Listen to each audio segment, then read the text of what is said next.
Beijing ایرانی وزیر خارجہ عباس عراقچی کی چینی ہم منصب سے ملاقات اور چینی وزیر خارجہ نے ایران کے خلاف جنگ کو غیر قانونی قرار دیا ہے۔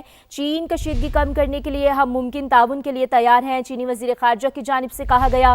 مزید انہوں نے کہا کہ مکمل جنگ بندی ناگزیر ہے، خطہ نازک موڑ سے گزر رہا ہے، ایران صرف ایک منصفانہ اور جامع معاہدہ ہی قبول کرے گا، عباس عراقچی کی جانب سے یہ کہا گیا ہے۔ اور مزید ایرانی وزیر خارجہ نے کہا کہ چین کے مضبوط موقف کی قدر کرتے ہیں، موجودہ حالات میں ہمارا تعاون مزید مضبوط ہوگا۔ تو ایرانی وزیر خارجہ عباس عراقچی کی چینی ہم منصب سے ملاقات ہوئی ہے اور چینی وزیر خارجہ نے ایران کے خلاف جنگ کو غیر قانونی قرار دیا ہے۔ چینی وزیر خارجہ نے کہا ہے کہ چین کشیدگی کم کرنے کے لیے ہم ممکن تعاون کے لیے تیار ہیں اور مکمل جنگ بندی ناگزیر ہے، خطہ نازک موڑ سے گزر رہا ہے۔ اور اس پر عباس عراقچی نے کہا ہے کہ ایران صرف ایک منصفانہ اور جامع معاہدہ ہی قبول کرے گا، چین کے مضبوط موقف کی قدر کرتے ہیں، موجودہ حالات میں ہمارا تعاون مزید مضبوط ہوگا۔ تو چینی وزیر خارجہ نے ایران کے خلاف جنگ کو غیر قانونی قرار دیا ہے۔ دنیا رک گئی ہے لیکن پاکستان کی سفارتکاری نہیں رکی ہے، تو بڑی شاندار اور غیر معمولی سفارتکاری پاکستان کی جانب سے دیکھنے میں آئی ہے اور یہی وجہ ہے، اسی کا نتیجہ ہے کہ امریکی صدر ڈونلڈ ٹرمپ کی جانب سے یہ کہا گیا کہ پاکستان کی جانب سے سفارتکاری کی وجہ سے پاکستان کی درخواست پر ہم نے یعنی کہ آبنائے ہرمز میں آپریشن پروجیکٹ فریڈم کو عارضی طور پر روک دیا ہے۔ یہ آپریشن امریکی بحریہ کی جانب سے شروع کیا گیا تھا اور یہ 2 روز پہلے کی بات ہے جس کے پر ہم نے تفصیلی گفتگو بھی کی ہے تاکہ آبنائے ہرمز کے ذریعے تجارتی جہازوں کی محفوظ آمد و رفت کو یقینی بنایا جا سکے۔ صدر ڈونلڈ ٹرمپ نے کہا کہ پاکستان اور دیگر ملکوں کی درخواست پر پروجیکٹ فریڈم کو روکا جا رہا ہے اور انہوں نے یہ بھی کہا ہے کہ ایران کے نمائندوں کے ساتھ ایک مکمل اور حتمی معاہدے کے لیے بڑی پیش رفت بھی ہوئی ہے۔ اچھا، آپ کو نہیں لگ رہا ہے ایک بہت اچھا سموتھ جیسچر ہم دیکھ رہے ہیں کچھ ٹائم سے امریکی صدر ڈونلڈ ٹرمپ کا ہمیں دکھ رہا ہے، یعنی کہ تھوڑا سا میں ایک کہ موازنہ اگر ہم کر لیں فواد کے پہلے ان کے کس طرح کے بیانات آتے تھے جو لگتا تھا کہ اب چیزوں میں شدت تھوڑی سی آ رہی ہے، اس کے بعد اب جو ان کی ایک ٹون ہے اب تھوڑا پازیٹیو ہم نے دیکھا کہ ایک اپروچ ہے اور اس میں ظاہر ہے پاکستان کا ایک بہت بڑا رول ہے، دیگر ممالک کا بہت بڑا رول ہے، لیکن اب دیکھنا یہ ہے کہ یہ امریکی صدر جیسے کہ ڈونلڈ ٹرمپ نے بھی کہا کہ معاہدے کو حتمی شکل دے کر اس پر دستخط کیے جا سکتے ہیں یا نہیں، یعنی کہ وہ اس دستاویز کی بات کر رہے ہیں، ان تجاویز کی بات کر رہے ہیں جو ایران کی جانب سے لیکن ایک چیز بڑی اہم ہے نا شیرین، وہ یہ ہے کہ امریکی صدر نے یہ چیز تو واضح کر دی ہے کہ ایران کی سمندری ناکہ بندی یعنی کہ بلاکٹ مکمل طور پر برقرار رہے گی۔ اب ایک چیز بڑی اس میں اہم سمجھنے والی ہے، ایک بڑی اہم چیز سمجھنے والی ہے کہ یا تو یہ ہوگا کہ جیسے کہ اب انہوں نے آپریشن فریڈم کو ختم کر دیا ہے، امریکی صدر یہ کہہ رہے ہیں، اب الٹیمیٹلی ہونا یہ ہے کہ ایران آبنائے ہرمز کھولے اور پھر امریکہ بلاکٹ ختم کر دے۔ ہو سکتا ہے اگر یہ صورتحال ڈیولپ ہو جائے تو اس سے بہتر کچھ نہیں ہو سکتا۔ کین وی سی کہ اب جو ظاہر ہے چائنا کا جیسا کہ دورہ بھی ہے، پھر آگے میڈیشن پاکستان کی جانب سے بھی چل رہی ہے، مجھے پتہ نہیں کیوں ایسا لگتا ہے شیرین، مجھے ایسا لگتا ہے کہ شاید چائنا کے دورے سے پہلے نہ کچھ بڑا ہو جائے گا۔ ٹھیک، so let's hope for positive. اچھا، اب اس سے پہلے امریکی صدر نے وائٹ ہاؤس میں میڈیا سے گفتگو بھی کی تھی، کوئکلی ذرا وہ بھی شامل کر لیتے ہیں کہ ان کا کیا کہنا تھا۔ انہوں نے کہا تھا کہ ایران پر حملہ نہ کرتا تو اسرائیل و مشرق وسطیٰ کا خاتمہ ہو جاتا، یہ ان کا موقف ہے، جس کے بعد یورپ اور پھر امریکہ کی باری آتی۔ ہم ایران کو جوہری کیسے آتی، مجھے بتائیں نا کیسے آتی، مجھے تھوڑا سا سمجھائیں۔ یہ تو ان کا بیان ہے نا، میں تو وہ چونکہ دنیا میں کسی کے پاس بھی ایسے ہتھیار نہیں ہیں جو امریکہ تک پہنچ سکے، ایکسیپٹ کہ ہاں رشیا کے پاس ایسے ہو سکتے ہیں، لیکن ڈیفینیٹلی رشیا نہ امریکہ کے اوپر حملہ کرے گا نہ امریکہ رشیا کے اوپر حملہ کرے گا، تو یہ تو بات بالکل عجیب سی بات فواد وہی ہوتی ہے کہ بات ہوتی ہے بیانیے کی۔ دیکھیں آپ نے ایک جو اقدام اٹھا لیا ٹھیک ہے جنگ کا، اب آپ نے جسٹیفائی تو کرنا ہے نا، ہی از دا پریزیڈنٹ، یعنی وہ یہ بھی کہہ رہے ہیں کہ ایران کو عقل مندی کا راستہ اختیار کرنا چاہیے، چاہے وہ خود کریں یا نہ کریں، میں وہاں کے لوگوں کو قتل نہیں کرنا چاہتا۔ ڈونلڈ ٹرمپ یہ بھی کہہ رہے ہیں اور انہوں نے کہا کہ ایران ہمارے ساتھ گیم کھیل رہا ہے لیکن وہ معاہدہ بھی کرنا چاہتے ہیں، تو ذرا سنوا دیتے ہیں ان کو کہ کیا کہتے ہیں Donald Trump.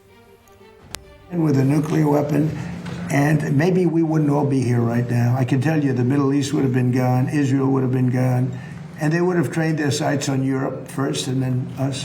We're not going to let lunatics have a nuclear weapon. What I don't like about Iran is they'll talk to me with such great respect, and then they'll go on television, they'll say, we did not speak to the president. We did not. I just spoke to. We did not speak to the president. So They play games, but let me just tell you, they want to make a deal. They should do the smart thing, and because we don't want to go in and kill people, we really don't.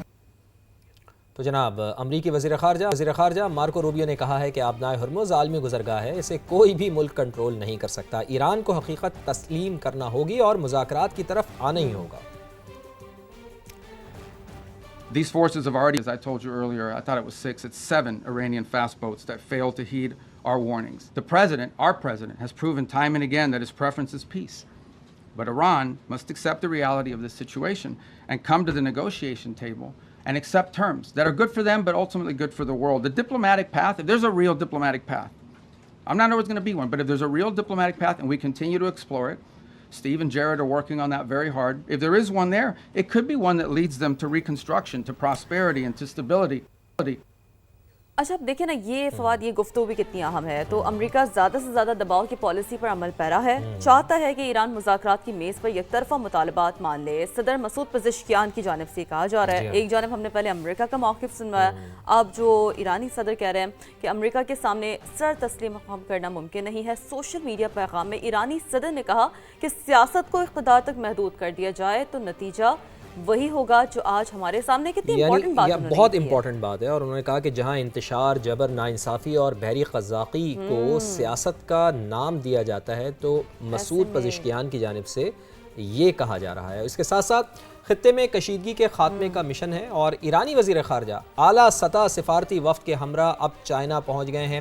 بہت اہم دورہ ہے جی، بہت اہم دورہ ہے، میں کہتا ہوں کہ اس سے یقیناً کوئی نہ کوئی خبر نکلے گی، چونکہ بہت امپورٹنٹلی یہ ہے کہ ان کے دورے کے بعد اب امریکی صدر ڈونلڈ ٹرمپ کو بھی چائنا جانا ہے، تو اس سے پہلے ایسا لگتا ہے چونکہ اچھا یہ پلانڈ دورہ نہیں تھا، عباس عراقچی صاحب ایک دم اچانک پہنچے ہیں، انہوں نے فیصلہ کیا کہ جی وہ چائنا کو اعتماد میں لیں گے، تو اب دیکھنا یہ ہے کہ اس دورے سے کیا چیزیں نکلیں۔ اور دیکھیں نا عرب میڈیا بھی یہ رپورٹ کر رہا ہے نا کہ عباس عراقچی چینی ہم منصب سے ملاقات کریں گے، ظاہر اہمیت کی حامل ہے یہ ملاقات، اور چین کے ساتھ دو طرفہ تعلقات اور جو عالمی امور پر اہم بات چیت ہے وہ بھی ہوگی۔ دیٹس ہاؤ جس طرح سے ایک فارملی چیزیں ورک کرتی ہیں۔ تو اوورآل ہم نے دیکھا کہ امریکی ڈیموکریٹس کا اسرائیل کے جوہری ہتھیاروں پر موقف واضح کرنے کا مطالبہ بھی سامنے آ رہا ہے۔ میں چاہوں گی فواد آپ بھی اس حوالے سے ذرا کوئکلی بتائیں۔ ڈیموکریٹس کے جی 30 اراکین ہیں، انہوں نے وزیر خارجہ مارکو روبیو کو خط لکھا ہے اور اسرائیل کے جوہری ہتھیاروں پر جاری خاموشی اور ابہام دور کیا جائے۔ خط کا متن ایسا بتاتا ہے، ان میں انہوں نے یہ مطالبہ کیا ہے۔ انہوں نے یہ بھی کہا ہے کہ اسرائیل کے ساتھ عسکری تعلق اور جوہری ہتھیاروں پر خاموشی بالکل ایک غیر شفاف پالیسی ہے ریپبلکنز کی۔ خط میں انہوں نے یہ بھی کہا ہے کہ جوہری توازن اور کسی بھی ممکنہ جنگی خطرے سے متعلق مکمل معلومات دی جانی چاہیے۔ موجودہ انتظامیہ نے جوہری توازن اور جنگی معلومات فراہم نہیں کیے ہیں۔